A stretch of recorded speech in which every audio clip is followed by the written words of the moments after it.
आपने पति पत्नी के विवादों के बहुत सारे किस्से सुने होंगे जहां पर मामला इतना बिगड़ जाता है कि तलाक तक नौबत आ जाती है। लेकिन जब पति पत्नी का तलाक होता है तो उसके पीछे कोई गहरा कारण छिपा होता है। लेकिन आज जो हम आपको कहानी सुनाने वाले हैं वहां पर ऑनलाइन खाना ना मंगाने के चलते पत्नी ने तलाक की डिमांड रख दी है। दरअसल ये जो पूरा मामला है वो यूपी के आगरा जिले का है। यहाँ पर पत्नी पति से कहती थी कि मेरे लिए ऑनलाइन खाना मंगा दो। पति ने एक बार मंगा दिया लेकिन पत्नी की डिमांड बढ़ती चली गई। वो डेली डेली ऑनलाइन खाना मंगाने की डिमांड करने लगी। पति की कम सैलरी थी और वो उससे बहुत ज़्यादा परेशान और तंग आ चुका था, जिसके चलते दोनों में झगड़ा हो गया और नौबत तलाक तक पहुंच गई।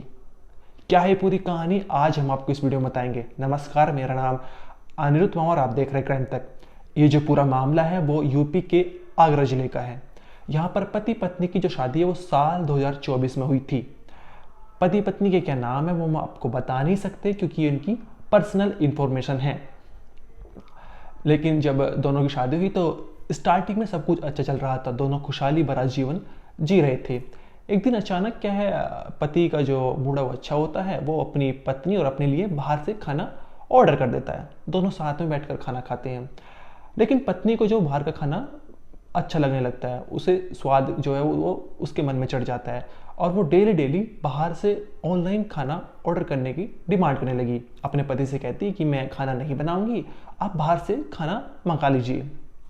पति ने एक दिन मंगा दिया, 2 दिन मंगा दिया, लेकिन बार बार जब पत्नी डिमांड करने लगी, डेली डेली वो कहने लगी कि मैं खाना नहीं मंगाऊंगी, आपको बाहर से ही ऑनलाइन ऑर्डर करके खाना मंगाना पड़ेगा।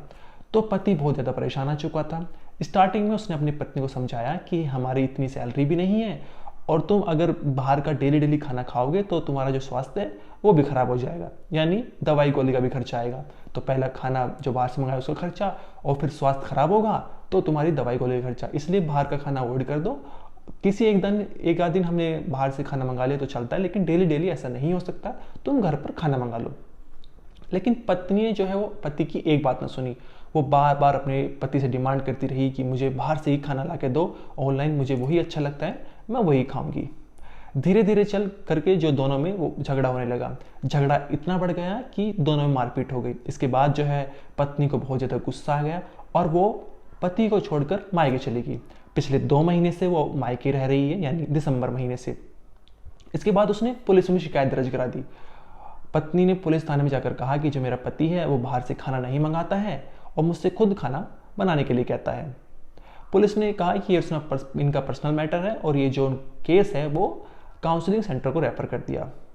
ये जो पूरी बात है वो काउंसलर तक पहुंची और काउंसलर ने पूरी कहानी बताई। परिवार परामर्श केंद्र पर अजीब अजीब प्रकार के केस आए थे। आज 2024 में शादी हुई थी और दोनों आगरा के रहने वाले हैं। लड़का एक प्राइवेट जॉब करता है।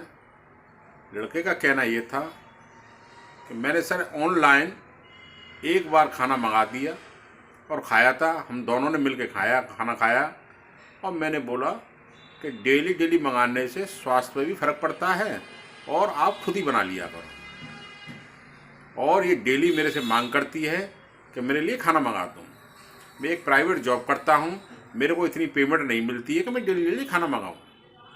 इसी बात को लेकर झगड़ा कर दिया इसने सर, मारपीट हो गई और ये अपने मायके में फ़ोन करके और इसको बुला लिया। पिछले 2 महीने से अपने मायके रह रही है। तो लड़की से मैंने पूछा तो लड़की का कहना ये था, सर ऐसा कुछ नहीं था, इन्होंने अपनी मर्ज़ी से खाना मंगाया था और मेरी उस दिन तबीयत ख़राब थी और मैंने बोला था खाना मैं बना नहीं पाऊँगी और एक बाहर से खाना मंगा लो। तो उसी को लेकर इन्होंने झगड़ा कर दिया और मैं खुद बीमार थी। दोनों की बात सुनी। दोनों की बात सुनने के बाद में लड़की को भी बोला, मैंने कि डेली डेली खाना खाने से भी स्वास्थ्य पर फर्क पड़ता है, आप खुद क्यों नहीं बनाती हो? तो लड़की ने बोला, सर मैं खुद भी बनाती हूँ। लड़के को भी बोला है जब कभी आप मंगा लें, परंतु डेली डेली खाना खाने से भी स्वास्थ्य पर फर्क पड़ता है। दोनों की समझ में आ गया, दोनों में राजीनामा करा दिया, दोनों खुशी खुशी घर चले गए। इसी आगरा से एक ऐसा मामला भी सामने आया है जहाँ पर हील्स ना दिलाने के चलते पति पत्नी के बीच में वो झगड़ा हो गया। दरअसल जो पति पत्नी की जो शादी हुई थी वो साल 2024 में हुई थी और ये जो पूरा मामला था वो इन्हीं काउंसलर के पास आया था। साल 2024 में दोनों की शादी हुई और फिर जो है पत्नी ने अपने पति से डिमांड रखी कि मुझे हील्स पहनने का बहुत ज़्यादा शौक है, मुझे हील्स दिला दो। शुरुआत में पति ने मना कर दी कि तुम्हारे पे जो हील्स वो अच्छी नहीं लगेगी, तुम गिर सकती हो। लेकिन पत्नी नहीं मानी, वो जिद करने लगी, डिमांड रखने लगी अपनी पति के सामने। पति भी एक बार आगे फिर झुक गया, उसने अपनी पत्नी को जो वो हील्स दिला दी। लेकिन फिर हुआ वही जो पति ने सोचा था, हील्स में पत्नी को चोट आ गई। अब पति ने कुछ उसको सुना दिया, लेकिन पत्नी जो थी वो बार बार फिर दोबारा से हील्स की डिमांड रखने लगी। अब ये जो पूरा मामला था वो पुलिस तक पहुंचा, पुलिस ने शिकायत दर्ज कराई। लेकिन ये जो पुलिस को लगा कि उनका थोड़ा पर्सनल मैटर है, तो पुलिस ने इस केस को काउंसलिंग सेंटर में प्रेफर कर दिया। काउंसलिंग सेंटर के पास गए, वहाँ दोनों ने पति पत्नी अपनी बात रखी कि मैं इसलिए हील्स नहीं दिला रहा था क्योंकि इसको चोट लग सकती है। वहीं पत्नी ने कहा कि मुझे बहुत ज़्यादा हील्स पहनने का शौक है। परिवार परामर्श केंद्र पर अजीब प्रकार का केस आया था। 2024 में शादी हुई थी। पति पत्नी दोनों आगरा के रहने वाले हैं।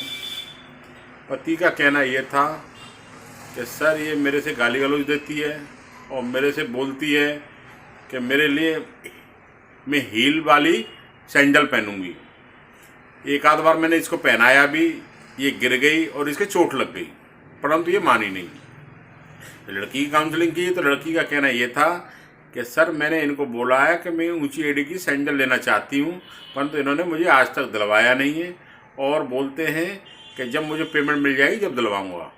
और मुझे 8 महीने होने जा रहे हैं, परंतु अभी तक इन्होंने मेरे को कोई भी सैंडल नहीं दिलवाया है। थोड़ा मैंने ज़्यादा बोला तो मेरे से इन्होंने झगड़ा कर दिया, मारपीट हो गई और मैं पिछले 1 महीने से अपने मायके रह रही हूँ। तो दोनों को मैंने सुना, समझाया, लड़की को भी समझाया, लड़के को भी समझाया, दोनों की समझ में आ गया। लड़के ने बोला है कि मैं सैंडल पहना दूंगा सर इसको, और खुशी खुशी दोनों चले गए, राजीनामा करा दिया। मैं परिवार परामर्श केंद्र में काउंसलर हूँ, डॉक्टर अमित नाम है मेरा। और आज भी बहुत सारे केस परिवार परामर्श केंद्र में आए हैं। हर बार केस बहुत अलग तरीके के होते हैं। कॉमन केसेस तो हम लोग गिनते ही नहीं हैं, क्योंकि जनरली एक्स्ट्रा मैरिटल अफेयर्स वाले केस या शराब पी के घर में मारपीट करना, झगड़ा करना, दहेज के आम के, सास बहू के झगड़े, ये सब तो कॉमन से केस हैं जिन लोगों को हम रोज़ ही देखते हैं और रोज़ ही समझाते हैं। ईगो की लड़ाइयाँ बहुत ज़्यादा हैं, मोबाइल, व्हाट्सअप, ये सब भी लड़ाइयाँ बहुत आम सी हो गई हैं, जिनके स्नैपचैट किया, इंस्टाग्राम किया, बहुत सारी ऐसी ऐसी चीज़ें हैं जिनकी वजह से लड़ाइयाँ कॉमन सी हो गई हैं। आज एक बहुत अजीब सा केस आया, आगरा का ही केस है। अभी शादी को बहुत कम समय हुआ है, लगभग 1 वर्ष के आसपास ही हुआ है। और लोगों की मानसिकता कहाँ तक जा सकती है सोचना बड़ा मुश्किल है। मतलब लड़के अगर शक करें तो किस चीज़ पर भी कर सकते हैं। अब लड़का केवल इस बात को लेकर लड़की को परेशान कर रहा है कि इतनी सारी जो बिंदियाँ होती हैं, जो माथे पे लगाई जाती है बिंदियाँ, वो इतनी ज़्यादा इन्वेस्ट कहाँ हो रही हैं। अब वो उसकी बिंदियों के काउंटिंग करता है, उनको गिनता है कि इतनी बिंदी थी। जैसे 1 हफ्ते में 7 बिंदी खर्च होनी चाहिए। अब एक बार वो बिंदी खर्च हो गई 30 या 35। लड़कियाँ कहना है मैंने मुंह धोआ, या मैं सुबह सो के जागी, या शाम को तो पसीने की वजह से कि बिंदी छूट गई तो मैंने नई बिंदी दोबारा से अपने लगा ली। तो अब उसको लगाने को लेकर ही लड़ाई हो रही है। अब बात इतनी ज़्यादा बढ़ गई कि वो बिंदी की चीज़ें बहुत 10 चीज़ें ऐड हो जाती हैं परिवार में। लेकर भी नहीं आता है वो। अब उसने सोचा कि बिंदी, उसने लाना भी बंद कर दिया कि 7 दिन की 7 बिंदी हुई हैं, 7 दिन की 10 बिंदियाँ हुई। तो अब बिंदी की इतनी छोटी बात इतनी ज़्यादा बढ़ जाएगी, फिर 10 बातें उसमें और ऐड ऑन हो गई। तो मामला परिवार परामर्श केंद्र में आ गया। दोनों को समझाया गया है, समझौता हो गया है।